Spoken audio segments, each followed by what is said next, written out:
뉴스파이팅 배승입니다. 2부 이슈 인터뷰 시작합니다. 이재명 대표가 위증교사 1심 무죄 선고를 받고 두 번째 고비를 넘겼습니다. 하지만 아직은 안심할 수만은 없는 상황인 것 같은데요. 이와 관련해서 더불어민주당 대변인으로 계신 서울 강북을 한민수 의원님 스튜디오에 모셨습니다. 안녕하세요. 안녕하세요. 한민수입니다. 이렇게 대변인이라는 발언이 안 나왔죠, 제가. 익숙해지셔야 되는데. 그러게 말입니다. 강북을. 예, 맞습니다. 오는데 눈이 많이 와가지고요. 네. 평소보다 길이 많이 막혔습니다. 강북에 계신 분들께 한마디 해주셔야 되는 거 아닙니까? 그렇죠. 실제 나와 보니까 눈 많이 왔고 네. 우리 지역 계시는 분들도 예.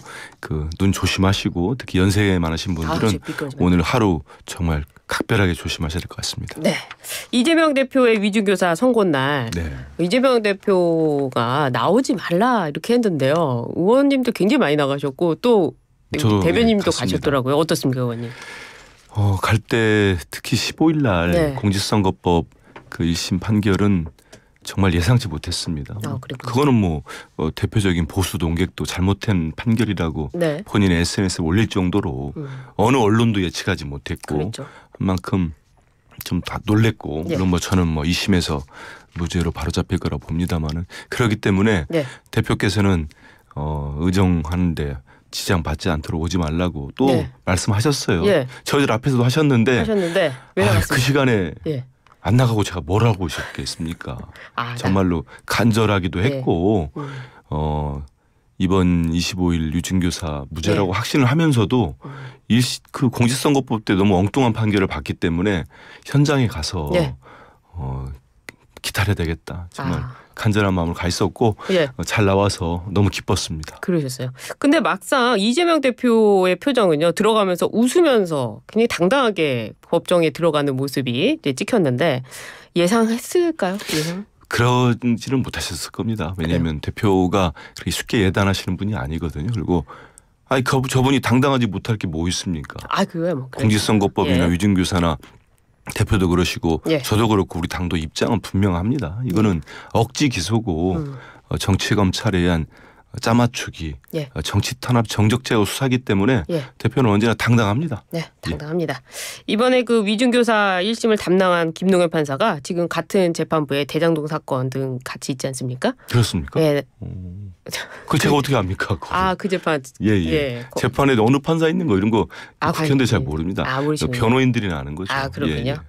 하여튼 나머지 있는 판결 재판들도 무죄 기대하십니까? 저희들이야 저도 그렇고 무죄를 확신하고 기대도 합니다마는 결국 판결은 재판장님께서 판사들께서 하시는 거기 때문에 충분하게 제대로 변론을 하고 또 검찰이 정치적으로 하는 거에 대해서는 저희들이 또 반박도 하고 하면서 기다려봐야죠. 그래요. 위증교사 관련해가지고 주진우 국민의힘 의원은요. 2심에서 뒤집힐 가능성이 있다. 유죄가 나온다. 이렇게 주장하는데 어떻습니까? 이분이 친한계에다가 검사 출신이죠. 그렇죠. 윤석열 정권의 검사 출신.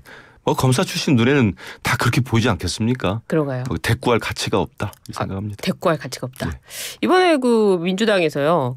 검찰들에 대해서 검사 탄핵 2일에 국회 보고하고 4일에 처리하기로 하지 않았습니까? 네, 어제 국회의장 주재 원내대표 회동에서 그렇게 합의된 걸로 알고 있습니다. 근데 이와 관련해서 어제 서울중앙지검 지휘부 그리고 차장검사 전원 또 부장검사 전원이 지금 반발하는 성명서를 냈습니다. 어떻게 보십니까?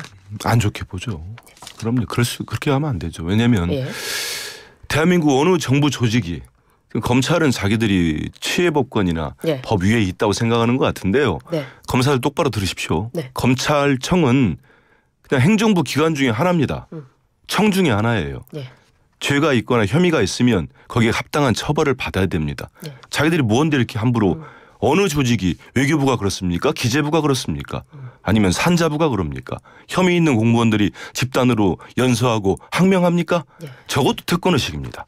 특권의식이에요. 특권의식 쪄들어가지고 우리들은 누가 우리를 건드려 이런 생각으로 하는데 그런 결기 가지고 김건희 여사나 똑같이 지금 정권에 살아있는 권력 수사나 한번 똑바로 한번 해보십시오. 그런 거는 말도 못하는 사람들이 떳떳하면 나와서 탄핵이 돼도 자기들 수사 아무것도 안 하잖아요. 검사들 아무리 우리가 정치인들이나 시민단체에서 야당에서 감찰을 하건다 감찰 한번 한 적 있습니까? 온갖 혐의를 받아도 그럼 어떡합니까? 그래도 국회가 직무유기 안 하기 위해서 역할이 국민이 준 역할에 따라서 탄핵조차 밟지 않습니까? 그래서 거기 적법한 절차에 따라 가지고 죄가 없으면 네. 다시 일을 하는 거고 죄가 있으면 처벌 받아야죠. 저는 제가 목소리를 좀 높였는데 너무 한심해서 그래요. 근데요. 검사들은 뭐 사법고시나 뭐 이런 거 하나 패스하면은 평생을 저렇게 떵떵거리면서 국민들 서민들 위해 군림하면서 사는 게 당당합니까? 그게 정당한 거예요? 잘못된 거는 처벌받는 게 맞습니다. 그런데 이와 관련해서 하필이면 김건희 여사의 도이치모터스 주가 조작 사건 불기소와 관련해서 이창수 서울중앙지검장, 조상원 서울중앙지검 4차장, 최재훈 반부패 수사 2부장 이 3명에 대한 탄핵 소추안을 한단 말입니다. 이와 관련해서 이 검사들은 수사 내용이 마음에 안 든다고 해서 탄핵을 시도하는 거 아니냐 이렇게 보고 있거든요. 왜 하필이면 어지간하면 제가 사자성어는 잘 안 씁니다만 군주민수라는 말이 있습니다. 군주도 군주가 배라면 백성은 물이라고 했어요. 이 말은 대통령도 국민 뜻을 거슬리면은 거기에 대한 합당한 인과응보라고 하죠. 합당한 거기에 대한 대가를 치르게 됩니다. 그런데 일개 검사들 뭐 지검장이 됐든 서울중앙지검장이 됐든 우리 국민들이 지금 도이치모터스 주가 조작 의혹 사건 김건희에 대한 수사가 제대로 됐다고 생각하는 사람이 몇 명이나 되겠습니까? 거기에 대해서는 책임질 일 있으면 책임져야죠. 말씀하신 대로 김건희 여사와 관련해서 특검법 원래는 28일에 본회의가 예고된 걸로 알고 있었는데요. 어제 또 날짜를 바꿨더라고요. 10일로 바꾼 이유가 있습니까? 바꿨다기보다는 많은 언론들이나 일부에서 이제 이 대통령께서 어제 거부권을 쓰셨죠. 거부권을 썼기 때문에 바로 이제 잡힌 본회의가 28일이었습니다. 그러니까 그날 처리되지 않겠냐 제 의견을 표결합니다. 근데 어제 좀 전에 말씀드린 대로 국회의장 주재 원내대표 회동에서 10일 날 하기로 합의가 된 겁니다. 그래서 10일로? 10일 날 제 의견 표결할 거고요. 이 자리에서 말씀드리면 이제 대통령은 세 번째 역대 우리 대통령 중에 본인이나 가족들의 어떤 혐의와 관련된 특검이나 수사나 이렇게까지 거부하거나 회피한 대통령은 윤석열 대통령이 처음입니다. 그러면 국민의힘 의원들 국민들 상대로 각 지역구도 있는 분들 아닙니까? 지금 민심 다 알 거예요. 그런데 이거를 다시 또 거부권 대통령이 썼으니까 용산 발악이 하면서 또 폐기시킨다? 그러고 정치할 수 있겠습니까? 국민의힘 당 존속할 수 있을까요? 저는 못한다고 봅니다. 그런데 일각에서는요. 이 10일로 연기한 부분을 두고 혹시 여당의 지금 상황 속에서 이탈표 좀 노리는 거 아니냐 이런 얘기도 있습니다. 이탈표라기보다는요. 양심의 표들이 좀 있을 수 있죠. 몇 표 정도 예상하세요? 쉽지 않죠. 근데 쉽지 않은데 지난번에 4표 정도가 최병 특검법 이탈했는데 지금 여러 가지 보면은 저는 국민의힘 내에서도 정말 이렇게 가다가는 우리 보수 세력 전체가 공멸할 수 있겠다. 아니 왜 그렇게 특검을 못하겠다고 합니까? 역대 어느 대통령이 특검을 이렇게 거부한 사람이 누가 있어요. 받아서 수사해서 아니 저렇게 떳떳하면은 수사 받으면 되는 거 아닙니까? 그리고 혐의를 벗으면 정말 국정 동력이 생길 겁니다. 그렇지 않고 김건희 여사나 어느 누구를 윤 대통령을 포함해가지고 국정농단 공천 개입 의혹이 있으면 거기에 대해서 합당한 처벌을 받으면 됩니다. 그렇지 않습니까? 그래야 보수 세력도 활로가 생긴다고 생각합니다. 그래서 여당 이탈표는 몇 표 예상하십니까? 양심의 표 몇 표? 저는 꽤 많지 않을까 싶어요. 지난번 4표였는데 이번에는? 저는 더 많을 거 생각합니다. 8표 이상? 뭐 쉽게 얘기하면은 왜냐하면 제가 이런 말씀 들으면 양심의 표가 있다가도 약간 움츠러들 수가 있습니다. 근데 좀 예상을 해주세요. 조심스럽죠. 8표 이상. 이탈표 저는 뭐 나올 수 있다고 봅니다. 그랬어요. 그 논란의 중심이 바로 이 여당의 당원 게시판 논란인 것 같은데요. 말씀하실 부분이 많으실 것 같은데 이 한동훈 대표 가족 장인 뭐 장모부터 시작해서 본인의 뭐 모친까지 전부 그 가족들의 이름으로 7분 간격으로 게시판에 윤 대통령을 비판하는 글이 올라왔다. 뭐 이런 보도까지 되고 있습니다. 이 당원 게시판 논란 어떻게 보십니까? 한동훈 대표가 쉽게 벗어나기 힘든 저는 늪에 빠진 것 같아요. 그래요? 그렇습니다. 이게 처음에 아예 어떤 밝히고 하는 게 낫지 않았을까. 근데 되게 많은 걱정들을 했을 거예요. 한동훈 대표나 그 주변 사람들이 이건 어떤 프레임 아니냐. 결국은 이제 엊그제입니까?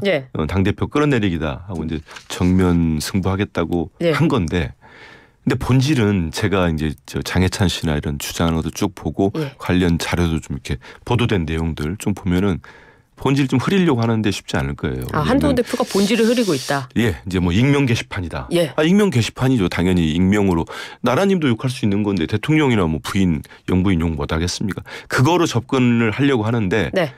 제가 볼 땐 그건 아닌 것 같아요. 그 시각보다는 예. 그 장해찬 씨나 이런 분들이 주장하는 것처럼 만약에 그 부인, 예. 진모 변호사께서 그 딸이나 예.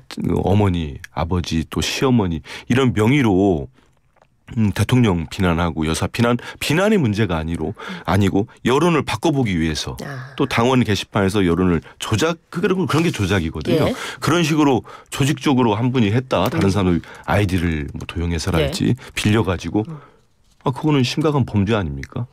저는 그거 그래서 예. 이거는 경찰이 어떤 식의 결과에 나오냐에 따라 가지고 예. 한동훈 대표의 정치 생명에도 직접적인 영향을 주지 않을까 생각이 듭니다.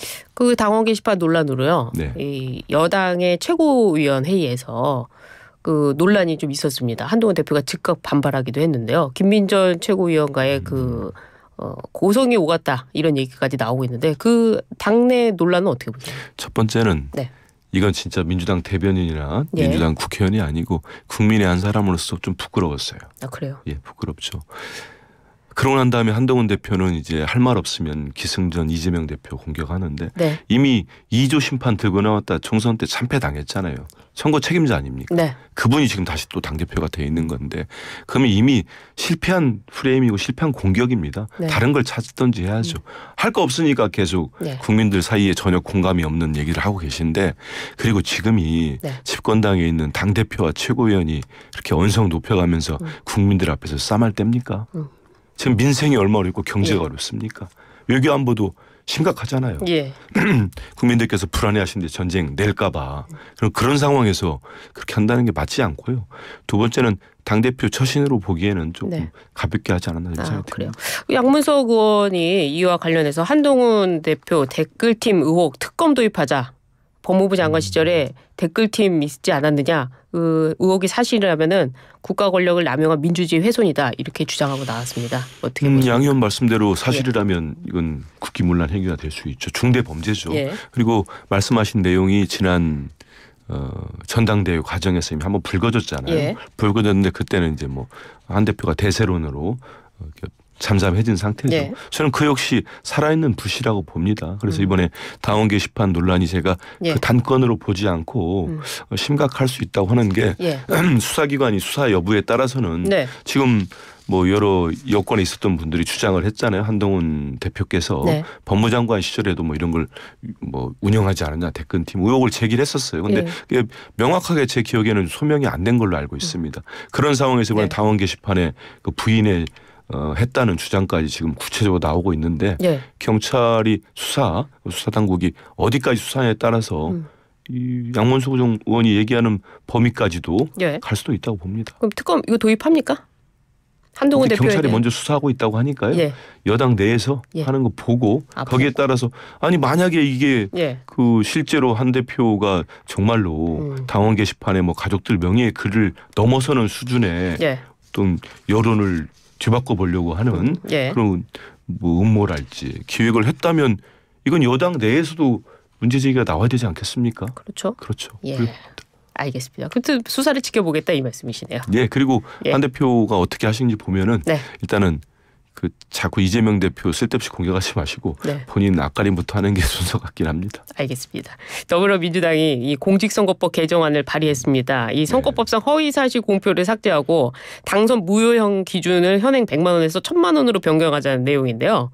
이재명 대표가 하필이면 또 1심에서 유죄를 받아서 근데 이게 오해를 좀 가져왔고 그 오해를 증폭시키는 계기에 이제 국민의힘 당과 또 오늘 자꾸 한동훈 대표를 너무 뭐라고 하는 것 같아요. 미안합니다. 한동훈 대표 지지자들한테는 그런데 한 대표가 또 거기 부채질을 했어요. 그래요? 근데 사실이 다르잖아요. 그 법안을 발의하신 박희승 의원은 판사를 하신 분입니다. 근데 이분이 판사로서의 공직선거법을 많이 처리하다 보니까 이게 100만 원이라는 벌금 규정, 당선 무효 규정이 한 20년 된 것 같아요. 그래서 현실에 맞지 않다. 이거를 개정하는 게 맞다는 거고 이게 민주당만의 박희승 의원만의 생각이 아니고 이미 2010 2003년에 예. 민주당과 당시 국민의힘인 전신인 한나라당이 정개특위에서 합의를 했어요. 아, 그랬군요. 100만 원, 300만 원 예. 올리기로 합의를 했었고 이미 여야 의원들 모두가 그 국민의힘 의원들도 발의를 많이 했었습니다. 이전에 많이 예. 했고 그리고 법이라는 게 예. 아마 아직 현역이 아니신 분들은 누구라 지칭 않겠습니다만. 아, 누굽니까?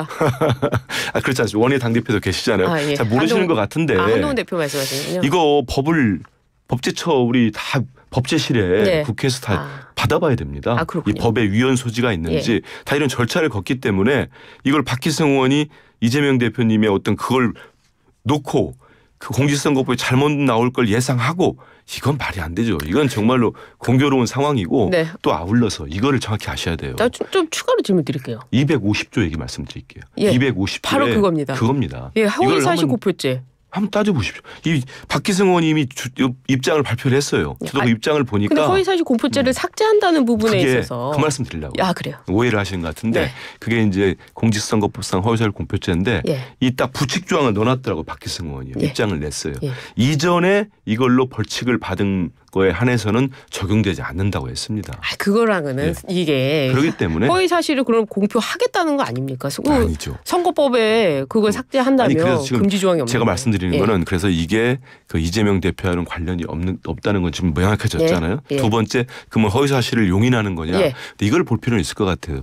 지금 미국 같은 경우도 아예 아시는 것처럼 허위 사실 공표죄 자체가 없습니다. 그렇죠. 그런데 지금의 공직선거법의 개정 자체가 지금 이재명 대표의 그 재판 때문에 이게 논란이 된 건데 지금까지 여야 모두나 뭐 학계도 그렇고 전문가들도 그렇고 그렇게 그런 방향으로 개선돼 왔어요. 뭐냐면 돈은 묻고 입은 푼다, 말은 푼다. 그러니까 표현의 자유를 보장해 주는 쪽으로 가는 거죠. 그렇기 때문에 하지만 허위 사실을 표현의 자유라고 볼 수는 없지 않습니까? 이제 그 범위를 봐야 되겠죠. 말씀하신 대로 우리 배 변호사님 말씀대로 그게 명백하게 그 허위사실이 입증된다면 그건 당연히 우리 형법에도 처벌 조항이 있습니다. 그렇죠. 이미 처벌 조항이 있기 때문에 잘 아시잖아요. 그래서 공직선거법에서 빠진다고 하더라도 변호사시니까 당연히 형법 처벌 조항이 있으니까 저는 별 문제 없을 거라고 보고 근한 10년 동안에 제가 이제 말씀드린 것 같은데 그 공직선거법상 대표처럼 이재명 대표처럼 허위사실 공표죄로 재판 가신 분 중에 한 10년 동안입니다. 저희 당에 조사를 해보니까 그 무죄 또는 벌금형이었어요. 실형이 나온 거는 딱 한 건 있었답니다. 그거는 공보물상, 공보물은 되게 엄중하죠. 거기에다 허위사실을 기재했고 플러스 이분이 기부행위를 했더라고요. 그거는 당연히 실형 받을 수밖에 없는 거죠. 그런데 정성호 의원은 또 이렇게 말씀하셨더라고요. 이재명 유죄라고 선거법 개정 일방적으로 추진하면 안 돼. 이제 그거는 저는 이제 어떤 부분이 제 충분히 이해가 됩니다. 왜냐하면은 이게 박희승 의원이 발의하시면서 낸 어떤 취지와 제가 말씀드린 목적이나 이건 정말 이재명 대표 관계가 없는 거거든요. 근데 이게 정치적 사안으로 불거졌기 때문에 저는 선거법은 어떤 선거의 룰이기 때문에 여야 합의가 우선한다고 생각합니다. 그런 측면에서 말씀하신 걸로 이해하고 있습니다. 그러면 강하게 밀어붙이지는 않겠다 이 말씀이신가요? 이건 뭐 공직선거법. 이게 뭐 당론도 아니고 아직 박희승 의원이 낸 개별 법안이기 때문에 그 단계까지는 아닙니다. 그래요. 또 이낙연 대표가 한 언론과의 인터뷰인가요? 전직 그 국회의원 연석 간담회에서 민주당이 아무리 봐도 비정상이다. 당대표를 바꿔도 여러 번 바꿨을 거야 되는 거 아니냐. 이런 발언을 했어요. 어떻게 들으십니까? 이낙연 대표님은 뭐 언론사 선배기도 하시고 나름대로 민주당에서 큰 정치적 자산이고 리더였습니다. 지냈는데 지금 탈당하셨잖아요. 민주당 싫다고 떠나신 분이 무슨 얘기한다고 거기에 대꾸할 필요가 있겠습니까? 그럼 뭐 이제 이낙연 대표의 뭐 말씀하시는 건 자유니까요. 근데 그 내용에는 1도 동의할 수 없다. 내용은 1도 동의할 수 없다. 그렇습니다. 죄송합니다. 그리고 이번에 그 주말 집회 합니까? 저희들 민주당 집회는 아니고요. 아시는 것처럼 시민단체에서 주관하는 지난 23일처럼 집회를 하면 저희들 뭐 당원이나 국회의원들이나 그 원하는 분들은 자연스럽게 합류할 거로 생각합니다. 그래요. 그런데 그 파란 옷도 금지하고 또 이재명 대표는 마이크도 안 잡고. 아니 시민단체가 주관을 하는데 지금 그렇지 않아도 대표께서 기침만 해도 아니면 대표가 무슨 뭐 다른 말씀을 해도 예. 인생 얘기해도 뭐 그냥 듣다같이 달려들어서 정치적으로 해석해서 국민의힘 당에서 비판하고 그러는데 시민단체 주관으로 하는 데 가서 대표께서 어떤 말씀을 하면 좀 모르겠습니다. 이번 주에는 하실지 안 할지 모르겠는데 하게 된다면 또 거기에 대해서 판결이 나왔는데 또 뭐 그런 걸 과도하게 정치적으로 해석하는 분도 있을 거예요. 그렇기 때문에 안 하신 걸로 저는 생각을 하고 있고 이번에는 금지령 같은 경우는 모르겠네요. 모르겠어요. 금지령 내린 건 아닌 것 같은데 다만 그런 얘기는 있었던 것 같아요. 왜냐하면 저희들이 너무 파랗게 막 물들이고 하면은 일반 국민들이나 시민단체 입장에서는 이건 우리가 주관하는 집회고 많은 시민이 참여하는 데 있어서 혹시나 그런 영향이 있지 않을까 싶어서 자발적으로 하는 것 같습니다. 그렇군요. 알겠습니다. 오늘 말씀 감사합니다. 벌써 끝났습니다. 여기까지 오늘 하겠습니다. 지금까지 서울 강북을 한민수 더불어민주당 의원과 함께했습니다. 감사합니다. 네, 고맙습니다. 감사합니다.